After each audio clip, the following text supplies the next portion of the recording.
shirka madaxda dowladda federaalka ah iyo maamul goboleedyada ayaa maanta ka furmay magaalada Muqdisho.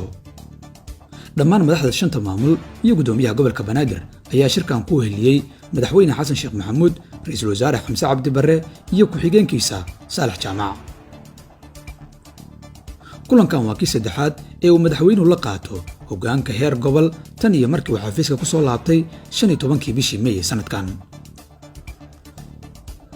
maanta waxaa kulanka diiradda lagu saaray arrimaha amniga, gaar ahaan dagaalka hadda socda ee ka dhanka kooxda Al-Shabaab iyo dood sanado badan soo taagneyd oo ku aadanayd siyaasadda qaran ee amniga dalka, taas oo aan ilaa hadda laga heshiinin.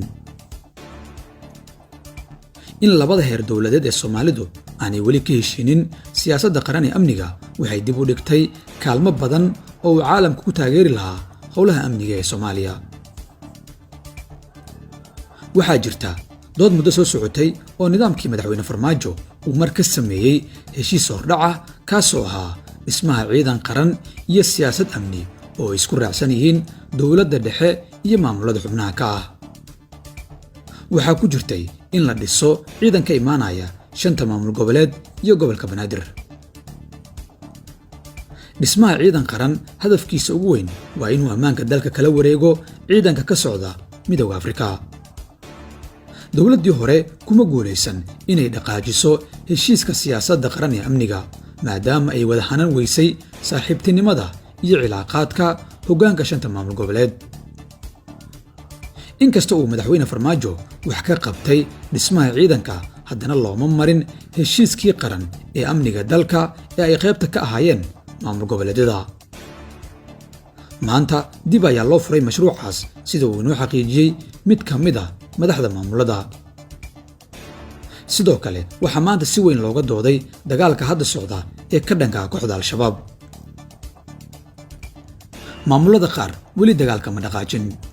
tusaale, Jubbaland oo ay Al-Shabaab ka haysato gobolka kheyraadka badan ee Jubbada Dhexe. hogaamiyaasha sare ee dalku waxaa la xaqiijiyey inay qodobkan maanta dood adag ka galeen, balse weli go'aan buuxa lagama gaarin qorshaha dagaal dhammaystiran oo lala gala Al-Shabaab. doodda siyaasadda qaran ee amniga dalka iyo dagaalka Al-Shabaab waxaa lagu heshiiyey in la isugu soo laabto maalinta Sabtida ah. shirkan ayaa socon doona ilaa Axadda, walow uusan berri oo Jimcaha jirin. arrimaha kale ee madaxda miiska u saaran waxaa ka mid ah dib u eegista heshiiskii kheyraad wadaagga ee kal hore lagu gaaray magaalada Baydhabo. maamulada qaar ayaa dood ka qaba heshiiskaasi la saxiixay 2018, waxayna rabaan in dib u eegis lagu sameeyo, waxaana la filayaa in qodobkan laga hadlo maalmaha ka dhiman shirka. arrinta qodobkani waxay imaanaysaa iyadoo uu dhowaan madaxweyne Xasan Sheekh saxiixay heshiis ay shirkadda Coastline ku suuq geynayso 7 baloog oo shidaal ah. arrimaha kale ee madaxdu ka gaabsanayaan inay tafaasiil ka bixiyaan balse ay macquul tahay in la isku soo hadal qaado waa qodobka muddaxileedka. waxaa jirta dood kulamadii hore u bilaabatay madaxdan oo ku saabsan in dhammaan doorashooyinka heer maamul isku waqti laga dhigo lagana fogeeyo midda federaalka, taas oo ay ku dhex jirto muddo kororsi farsamaysan. laakiin madaxdu waxay inkireen in qodobkaasi laga hadlay maanta. madaxweyne Xasan Sheekh wuxuu u muuqdaa inuu ku guulaystay inuu haayo cilaaqaadka maamulada Galmudug, Koonfur Galbeed iyo Hirshabeelle oo nidaamkii Farmaajo aad ugu dhowaa. waxaa laga cabsi qabay inuu madaxweyne Xasan Sheekh colaadin doono, laakiin xiriir aan la sameynay qaar ka mid ah madaxda maamuladaasi waxay noo xaqiijiyeen inay hadda ku soo qancayaan inay Xasan Sheekh iyagu wada shaqaysan karaan.